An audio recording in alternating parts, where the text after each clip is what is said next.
Hello students, आज अपन करेंगे class 12 का इलेक्ट्रोकेमिस्ट्री का बचा हुआ टॉपिक। मैंने आपको लास्ट वीडियो में कराया था स्टैंडर्ड हाइड्रोजन इलेक्ट्रोड। भाई स्टैंडर्ड हाइड्रोजन इलेक्ट्रोड क्या होता है और वह कैसे काम करता है, ध्यान रखना। अगर क्वेश्चन आ जाए कि मानक हाइड्रोजन इलेक्ट्रोड की जगह किसी और इलेक्ट्रोड का काम में लिया जा, कोई और इलेक्ट्रोड काम में ले सकते हैं कि नहीं, अगर ऐसा कुछ पूछ ले तो ध्यान रखना एक इलेक्ट्रोड और है, उसका नाम है कैलामल इलेक्ट्रोड। कैलामल इलेक्ट्रोड, ये नाम याद रखना। मरकरी का बना होता है Hg2Cl2 का बना हुआ इलेक्ट्रोड होता है, इसको बोलते हैं कैलामल इलेक्ट्रोड। ठीक है, अब बात आती है कैलामल इलेक्ट्रोड के बाद अपन बात करेंगे कि स्टैंडर्ड हाइड्रोजन इलेक्ट्रोड काम कैसे करता है। मैंने आपको ये बताया था कि स्टैंडर्ड हाइड्रोजन इलेक्ट्रोड का यूज करके बताऊंगा कैसे यूज किया जाता है। तो देखो होता क्या है, आपने एक स्टैंडर्ड हाइड्रोजन इलेक्ट्रोड बनाया था, ये वाला कांच की ट्यूब थी, हाइड्रोजन गैस का इसमें प्रेशर दिया जाता था। ये हाइड्रोजन गैस है जिसका प्रेशर 1 बार था। इस पे एक प्लेटिनम की वायर लगाई थी, प्लेटिनम का टुकड़ा जोड़ा था। प्लेटिनम जोड़ने के बाद ये प्लेटिनम की वायर होगी। ठीक है, इसके अंदर क्या था, HCl का सॉल्यूशन भरा था जिसकी कंसंट्रेशन 1m या 1n आपने ली थी। अब होगा क्या कि इस सेल के साथ में मान लो मैंने यहाँ पर एक नया सेल हाफ सेल बनाया, ये हाफ सेल की तरह बिहेव करेगा, ये हाफ सेल की तरह, दोनों जुड़ेंगे तो फुल सेल बनेंगे। अब मान लो मैंने यहाँ पे ले लिया कॉपर सल्फेट का सॉल्यूशन जिसकी कंसंट्रेशन कितनी है, 1m है। कॉपर की रोड लगाई, ठीक है, दोनों को मैंने किससे जोड़ा, इसकी इस तार को मैंने अमीटर से जोड़ के और बैटरी से जोड़ के यहाँ पे लगा दिया, और इनके बीच में मैंने एक क्या लगा दिया, सॉल्ट ब्रिज। इसके बीच में अपन ने एक क्या लगा दिया, सॉल्ट ब्रिज लगा दिया, लवण सेतु। इतनी चीज होगी, सेम डेनियल सेल की तरह देखने में लगेगा। बस यहाँ ध्यान रखना ये हाइड्रोजन इलेक्ट्रोड है। अब स्टैंडर्ड, अब बात ये आ रही है कि सर आपने एक फॉर्मूला कराया था ई सेल बराबर ई कैथोड माइनस ई एनोड, उसके अंदर कॉपर की मैंने एक वैल्यू रखी थी 0.34 वोल्ट, वो कैसे आई।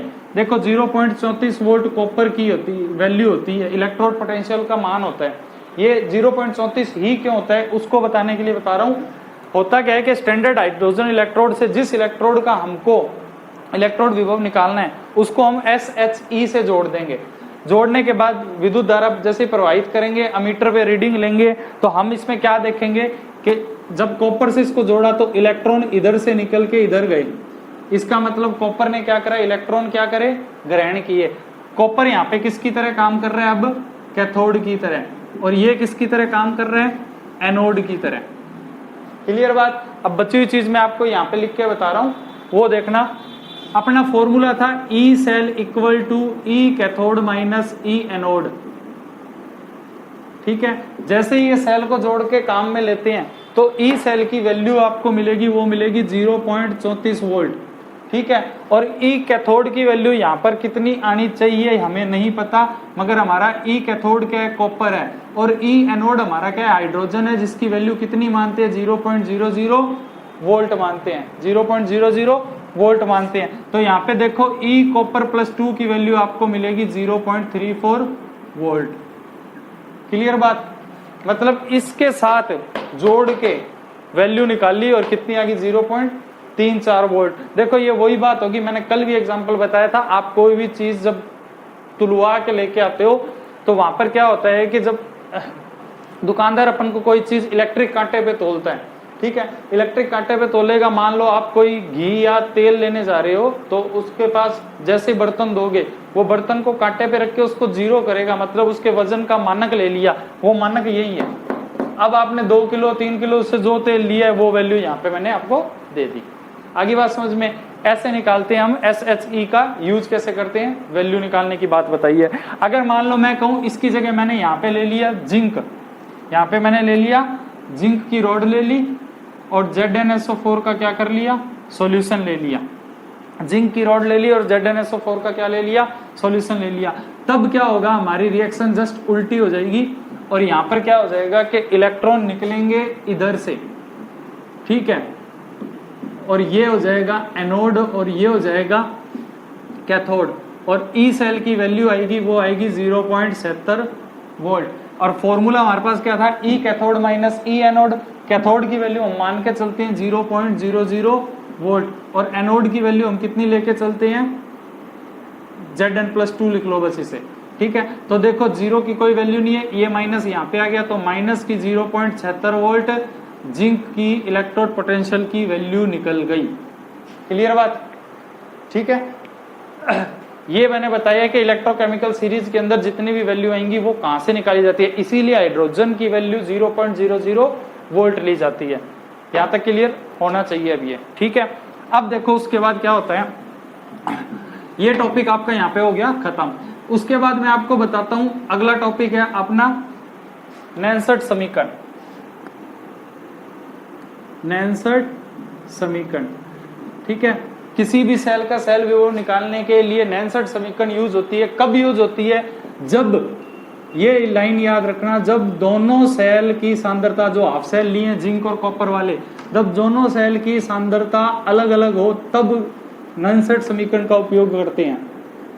अलग अलग हो तब किस समीकरण का उपयोग करोगे, नैनसर्ट समीकरण का। और जब सांद्रता आपने ली थी, जिंक की सांद्रता 1 m और कॉपर की सांद्रता भी कितनी ली थी, 1 m, तब हमने फॉर्मूला कौन सा यूज किया था, E cell equal to E cathode minus E anode.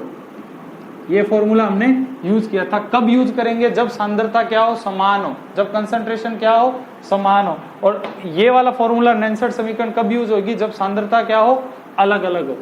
Clear बात। अब उसके बाद देखो होता क्या है, नैनसर्ट समीकरण कैसे बतानी है।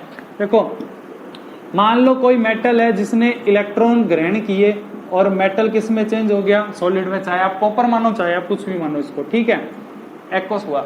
मेरे को इसके लिए एक नैनसर्ट समीकरण लिखनी है। मैं इसके लिए जो नैनसर्ट समीकरण लिखना चाहता हूं वो समीकरण किस प्रकार से लिखूंगा, ई मेटल प्लस ई जीरो। ई नोट यहाँ पे क्यों लगाया, स्टैंडर्ड कंडीशन है, जब ताप दाब मानक लिया जाता है इसलिए लगाते हैं। E metal minus R T N F L N, ठीक है, minus R T N F L N, और यहां पर आ जाएगा मेटल सॉलिड अपॉन में मेटल एक्वस। मतलब जो मेटल लिए है वो यहां पर आएगा और जो सॉलिड है वो ऊपर आएगा। ध्यान रखना, उत्पाद ऊपर और अभिकारक नीचे, प्रोडक्ट ऊपर, रिएक्टेंट क्या करोगे, नीचे करोगे, ठीक है। अब यहां पर कौन सी चीज क्या है, देखो एन सॉलिड की सांद्रता हम लेते हैं, मानते हैं 1, क्योंकि ठोस की कोई सांद्रता नहीं होती, जब इसके आयन बनेंगे सांद्रता तभी होगी, ठीक है। आर यहाँ पर क्या है, गैस स्थिरांक है जिसकी वैल्यू होती है 8.314 joule kelvin inverse mole inverse. T यहाँ पर क्या है, 298 केल्विन ताप है। एन यहाँ पर इलेक्ट्रॉन की संख्या जो अभिक्रिया में भाग ले रहे हैं उन इलेक्ट्रॉन की संख्या। एफ यहाँ पे क्या है, फेराडे, जो फेराडे की वैल्यू होती है लगभग 96,500 के आसपास कुछ होती है, 478 होती है, आप 96,500 से याद कर लेना कुलाम मोल इनवर्स में, ठीक है। ये चीज हो जाएगी। इन सब की वैल्यू फिक्स वैल्यू होती है, इसीलिए बार बार यूज नहीं करूंगा, यहीं पे ये बता दी है।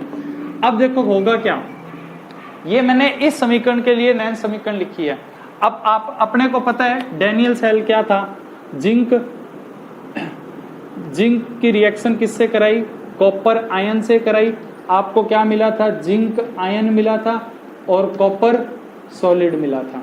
क्लियर बात, आपको यह चीज मिली थी। अब यहां पर कैथोड क्या था, कॉपर था, तो कैथोड के लिए अब क्या अभिक्रिया लिखेंगे, E Cu+2 Cu equal to E naught Cu+2 Cu minus R T. Electron कितने भाग ले रहे हैं, 2, जिंक पे भी +2 है, कॉपर पे भी क्या है, +2 है, तो 2 इलेक्ट्रॉन भाग ले रहे हैं। और फिर क्या लिखोगे, Ln। और जाहिर सी बात है यहां पर क्या होगा कि ऊपर की तरफ सॉलिड और नीचे की तरफ आयन लोगे। कॉपर की बात कर रहे हैं तो कॉपर आयन आप नीचे लिख देना और कॉपर सॉलिड को आपने क्या करा, ऊपर लिखा, ठीक है।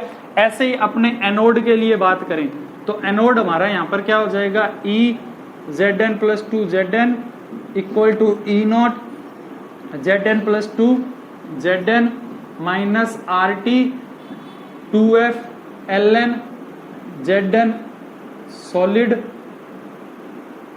और Zn+2 एक्वस लिखेंगे,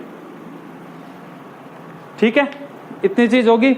अब देखो सॉलिड की सांद्रता कितनी लेते हैं, एक ही मान के चलते हैं, आप चाहे इसको एक से लिख दो तो भी चलेगा। ठीक है, अब आपने ये चीज लिखी। अब सेल विभव की इक्वेशन आपको पता होनी चाहिए, मैंने बता रखी है, 3-4 बार बता दी। सेल विभव होता है E cell equal to E cathode minus E anode, E cathode minus E anode. E cathode और ई एनोड की वैल्यू कौन सी है, ये है। ठीक है, या फिर इसको चलो मैं ऐसे लिख देता हूं, E cell equal to E copper plus two copper minus E Zn plus two Zn। ठीक है, इतनी बात होगी। अब ये जो कॉपर की वैल्यू उठा के यहाँ पे रख दो, माइनस लगा के जिंक की वैल्यू है वो वैल्यू रख दो, तो एक बड़ी सारी इक्वेशन बन जाएगी। E cell equal to copper की वैल्यू कितनी है, E not copper plus two copper minus Rt2F इसको एफ से लिख सकता हूं 1 कॉपर प्लस 2 एक्वस। ठीक है, फिर माइनस, और एनोड क्या है हमारा E0Zn प्लस 2 Zn, और माइनस माइनस यहाँ पे क्या हो गए, प्लस हो गए, तो Rt2F Ln 1 Zn plus 2 aqueous. ठीक है, अच्छे से एक बार ये देख लो, फिर इससे आगे की बात करता हूं। ठीक है, सेल विभव है, कैथोड माइनस एनोड करके हमको बताना होगा।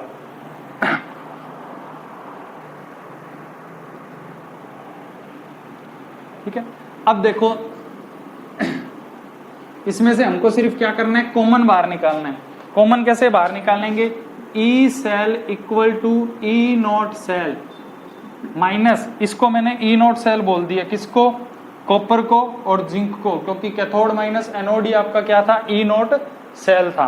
ठीक है, और इन दोनों को कॉमन लेके लिखा, तो ये अपने लिखेंगे माइनस का Rt2F Ln Zn प्लस 2 को ध्यान रखना ऊपर की तरफ लिखोगे, और Cu प्लस 2 को क्या करोगे, नीचे की तरफ लिखोगे। ये आपकी बनगी नैनसेट समीकरण। ठीक है, बात आ रही है ये ई नॉट सेल कहां से आया, तो मैंने कहा था जब सांद्रता समान होती है तो ई नॉट सेल की वैल्यू होती है ई कैथोड माइनस ई एनोड। इस माइनस को उठा के मैं इसके साथ ले आऊं तो ये कैथोड माइनस एनोड हो जाएगा, तो ई नॉट सेल लिख सकते हैं। माइनस Rt2F दोनों के अंदर कॉमन है, Ln दोनों में कॉमन है, हमने रख लिया।